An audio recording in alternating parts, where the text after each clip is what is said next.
Yo, what's up? Ngayon, umpisa natin ang mini vlog natin ngayon. Ngayon, ayan. Ngayon, pinagawa natin yung sidecar natin, guys. Medyo naputol yung ano eh. Yan yung una naming stopover dahil naputol yung aming sidecar. Ayan, ang aming driver, si JR. Ayan, kasama si Tilea. Yes, ngayon pupunta natin yung isang sidecar natin. Habang hinihintay natin magawa yung isang sidecar. Ayan, guys. Nandito yung mga kasama nating iba, nandito yung mga ibang gamit natin, pagkain. Ayan, nandyan si Tita Malu, si Tita Linda, kasama si Ga. Ayan, si Kuya Raymond, busy. Ayan, puntahan uli natin yung ating pinagawa. At yun guys, nabuo na ang ating sidecar ngayon. Going to the tunnel na tayo ngayon guys. Ayan, nabuo na ang ating sidecar na welding na guys. Ayan, pabiyahe na kami ngayon papuntang Cabian Tunnel. Ayan na po ang ating sidecar. Umandar. umandar hanggang makarating tayo sa ating pupuntahan guys. Ayan. Ayan, kumakaway pa dyan si Johnny. Ayan, kaway. Ayan, nagbibideo ang ating magandang asawa oh. At ayun guys, malapit na tayo sa Cabian Tunnel. Ngayon, nag-aabang na lang ho kami ng mga papitik dyan. So, ngayon, makikita natin ang maganda.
So ngayon guys, nandito na tayo ngayon sa Maragondon Sanctuary. Sobrang peaceful talaga ng lugar na to. Lagi namin binabalik-balikan to. Naka 3 times na balik na kami dito sa lugar na to. Pero talagang kahit na pabalik-balik kami, sobrang maganda talaga sa feeling na lagi kami nandito. Ayan guys, inaayos na natin yung mga gamit natin para makakain na tayo ng maayos. Ayan, ayan si Eo. Magsayawan na tayo guys. Ayan na. Si Goyat Makikos Do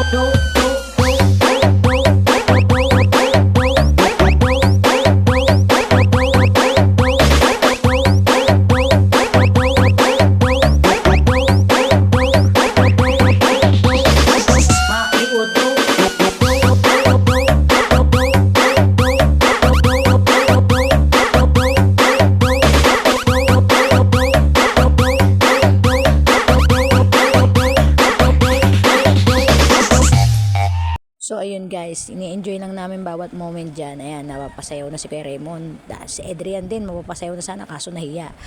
Ayan, ini-enjoy lang namin yan. Ini-enjoy lang namin, magkakasama pamilya. Ayan, ayan si Alex, tulog na. Ayan si nanay ni Rona. Ayan, kumakain sila. Ayan, medyo iinom kami konti. Ayan, para lang medyo maibsan ng lamig ng tubig. Dagat. Ayan, so guys, ayan. Makikita nyo, nag-enjoy lang talaga. Nag-enjoy lang kami. Oh, nakaw, sumingit pa to. Pero enjoy talaga ako dyan guys. Parang, naku, ayan na ang pagtalon natin dyan. Ayan na. Tumalon, plakta, pang! Sobrang happy ko dyan sa pagtalon na yan. Sobrang taas kasi ng talunan na yan.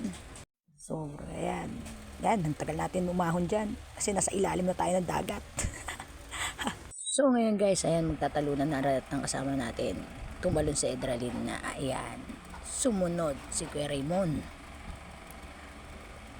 Ayan guys, sumunod si Johnny. Sumunod si Adrian. Hindi tumalon si JR. Hindi laging banayad at kalmado ang alon. ng buhay. Minsan matatangay ka na mapanghusga, minsan malulunod ka ng mga problema, pero ang mahalaga, makakaahon ka. Kaya lagi mong tandaan, enjoy mo lang